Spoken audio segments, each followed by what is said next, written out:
Olá, bem-vindos ao canal do Centro Tao de Cultura Oriental. Eu sou Marco Moura e este é o segundo vídeo da série falando sobre os 7 princípios herméticos correlacionados com o budismo e o taoísmo. Hoje, o segundo princípio, que é o princípio de correspondência. No livro O Kybalion, ele está sintetizado na seguinte frase: o que está em cima é como o que está embaixo, e o que está embaixo é como o que está em cima. Então isso estabelece um processo de correspondência, onde existe uma coerência entre os diversos planos de manifestação do todo. Então, só recapitulando, o todo é mente, né? Então a gente vive numa realidade projetada pela mente do todo, onde existe um plano que é o causal, né? Ele é o fundamento, e depois segue o plano logo em seguida, que ele seria um efeito dessa causa. Por sua vez, esse plano gerado vai ser causa do outro plano e assim vai até chegar no plano mais denso. Então, a manifestação se dá através de leis. Então, quando existe uma lei que as coisas são projetadas a partir dela, as coisas vêm à existência a partir dessas leis, parece que as coisas, os fenômenos são independentes, mas na verdade todos eles estão entrelaçados, todos eles têm uma unidade a partir dessa lei. Isso é bastante dito e ensinado no budismo, que todos os fenômenos estão dentro do processo da lei de causa e efeito. Inclusive tem uma alegoria interessante no budismo, que foi utilizado um ensinamento do hinduísmo, que é a rede de Indra. Então, Buda pegou emprestado esse ensinamento para mostrar, assim, como se todo o universo fosse uma grande teia cósmica e cada um dos fenômenos produzidos nesse universo é como se fosse uma junção de uma linha dessa teia com outra. Então, as várias conexões produzem as joias ou pérolas, que seriam essas bolinhas aqui que refletem e espelham todas as outras produzidas no universo. Então, cada fenômeno espelha e é espelhado por todas as outras bolinhas que são os outros fenômenos universais. Então, isso é para mostrar a interdependência dos fenômenos. E no budismo, existe uma frase no Sutra do Coração, que é: a forma não é diferente do shunyata, e shunyata significa vacuidade. Então a forma não é diferente do shunyata, o shunyata não é diferente da forma. Então não existe uma diferenciação entre a forma e a vacuidade. E o que significa vacuidade e forma? A vacuidade aqui, nesse princípio hermético, é como aquilo que está em cima, é o potencial da manifestação. E a forma seria as possibilidades já concretizadas. Como a mente, o que é a mente? A mente processa informações. Então, quando as informações estão jogadas como num espaço, então não existe forma, né? As coisas existem como possibilidades, mas ainda não existem concretamente. Mas no momento que essa consciência olha para as informações, organiza isso, sintetiza isso, então tem um aspecto de uma forma. Então, as coisas não têm uma diferenciação real, mas simplesmente na mente que observa. Também tem no capítulo 25 do Tao Te Ching, que é o principal livro taoísta, que o homem segue a terra segue o céu segue o Tao e o Tao segue a si mesmo. O Tao sendo o todo, né? Então, o homem, ele está entre o céu e a terra, entre a possibilidade, entre o espaço e aquilo que é concretizado, como a mente do todo assumindo a sua forma mais densa. Então, o homem é a consciência universal projetada na matéria, né? Então, a gente tem a possibilidade de transitar entre o céu e a terra. Ou a gente se apega mais ao aspecto material da nossa existência, ou a gente sublima e refina a nossa consciência para os aspectos mais elevados. Mas o homem, como está inserido nessa existência, ele deve se guiar pela terra, pelas condições materiais. A gente tem um corpo para ter a nossa subsistência, então a gente tem que cuidar das nossas condições materiais, né? Então a gente deve se guiar pela terra. E a terra é uma projeção do céu. O céu são as infinitas possibilidades e a terra é uma dessas possibilidades, é a consciência coagulada. Então, a Terra, ela segue os desígnios do céu. O que acontece no céu é refletido na Terra. Então, o Tao se manifesta no céu e na Terra, e o homem, que é a consciência, vai então se guiar até igualar a sua mente, a mente infinita, né? E o Kybalion coloca 3 principais planos de manifestação do todo, que é no nível espiritual, mental e físico. Então, o homem não é apenas um corpo físico, nós temos um corpo mental e um corpo espiritual. E aí essa é uma divisão de 3 partes, né? Mas a gente pode ver outras subdivisões, como no plano mental, aí a gente tem o plano emocional também, o plano do nosso corpo energético ou vital, até o corpo físico. E a medicina chinesa trabalha com esses conceitos como na acupuntura, né? A gente trabalha principalmente visando o corpo energético ou corpo vital, porque ele influencia o físico, logo abaixo, é mais denso, mas também algo que é mais sutil, que é o plano emocional, o plano mental. Então, através de um plano intermediário, a gente faz essa influência mútua para cima e para baixo.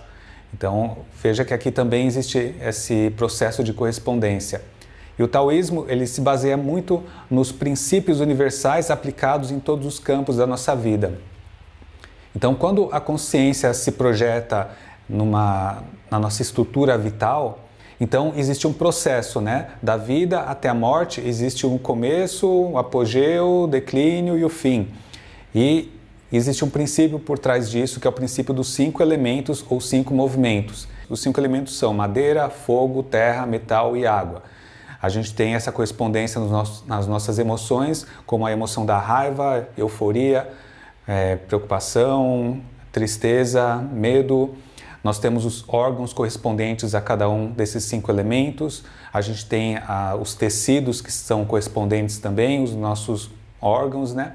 Então, quando algo acontece no nível externo que tem uma correspondência com 5 elementos, isso vai afetar internamente por esse princípio de correspondência.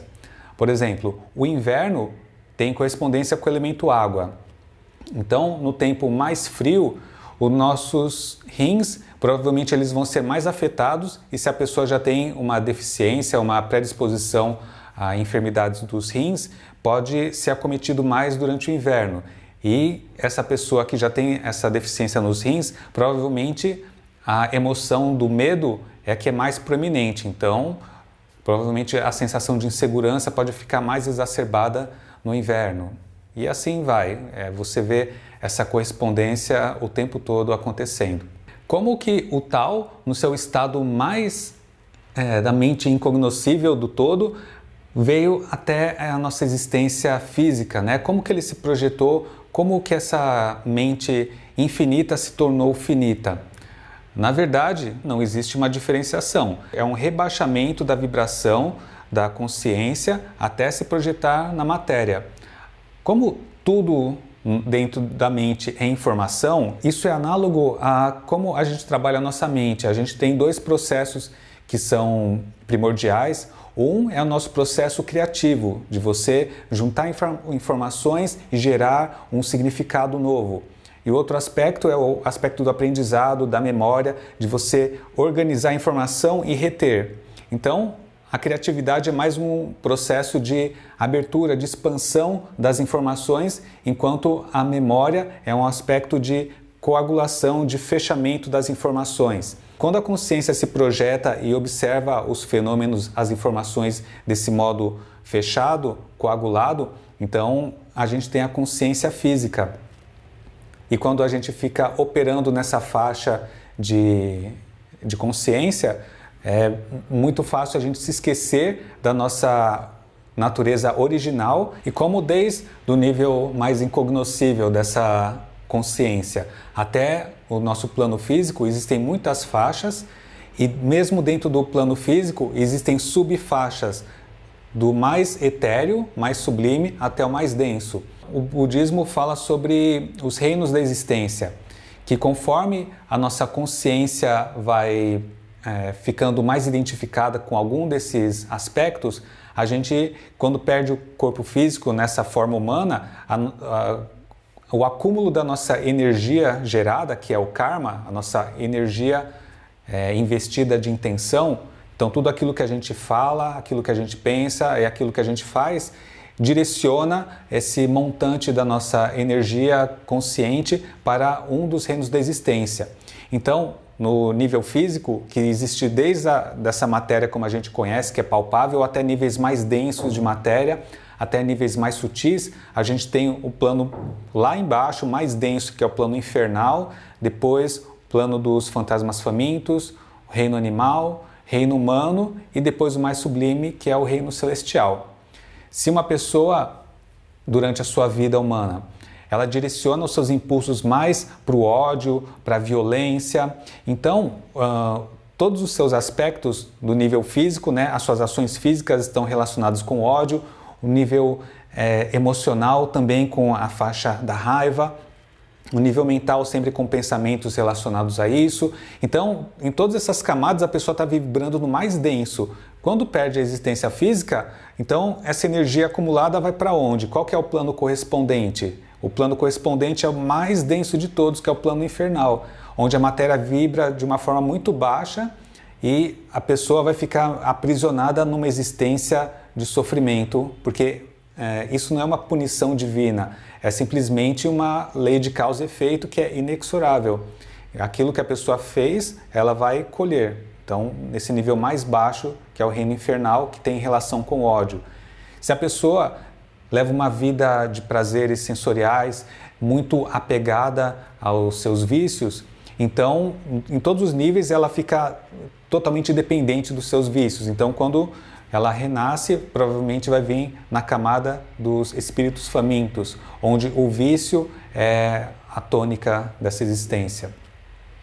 Se a pessoa ela é guiada mais pelos impulsos instintivos, então ela age mais como um animal em vida, então ela vai vir como um animal.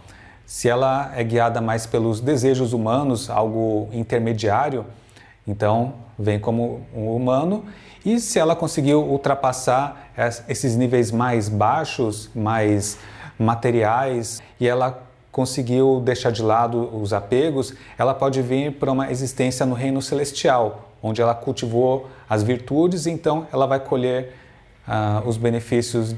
E no taoísmo é mostrado que no aspecto mais sublime, o todo é um vazio fundamental, chamado de Wu-Ji.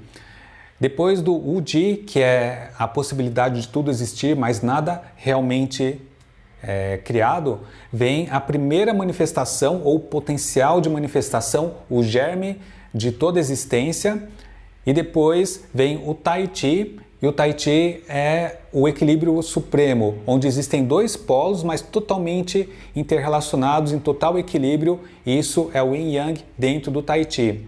E a partir dessa relação do Yin Yang, conforme existem as coordenadas de tempo e espaço, a gente tem a ilusão de que existe uma diferenciação entre as coisas. E a gente vai falar sobre isso no princípio da polaridade.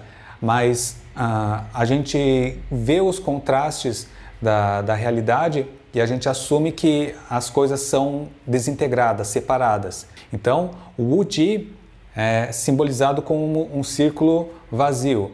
Quem pratica o Tai Chi Chuan estilo Pai Lin, a gente faz esse movimento que é o símbolo do Tao, né? Então a gente faz um símbolo vazio para expressar o Wu-Ji, depois um ponto no meio para expressar a primeira manifestação e depois o Tai Chi, que é o Yin e o Yang em perfeita união. Agora, em nível prático, a gente deve entender que, como nós temos essa relação de todos os nossos corpos, aquilo que a gente faz em um plano reverbera no outro. Então não adianta a gente descambar na parte física, né? Nossa casa, o nosso local de trabalho, ser tudo desorganizado se a gente quer ter uma ordem emocional.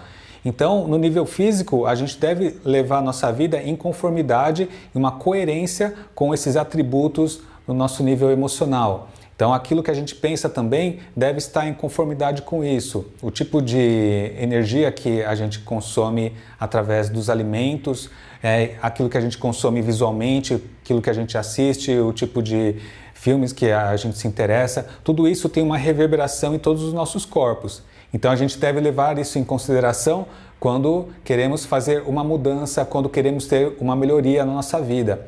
Então, a ordem é algo que impera. Quando a gente tem cada uma das nossas camadas em coerência uma com a outra, em coerência com as leis universais, então nós temos bons resultados, nós temos benefícios na nossa vida. Quando a gente está desalinhado das leis universais, então o resultado natural vai ser um malefício, nós temos maus resultados na nossa vida. Então por hora é isso, depois falarei sobre mais 5 princípios herméticos. Espero que vocês tenham gostado. Se você gostou, deixe a plataforma do YouTube, a grande mente do YouTube, saber da sua aprovação, tá? Obrigado, até a próxima.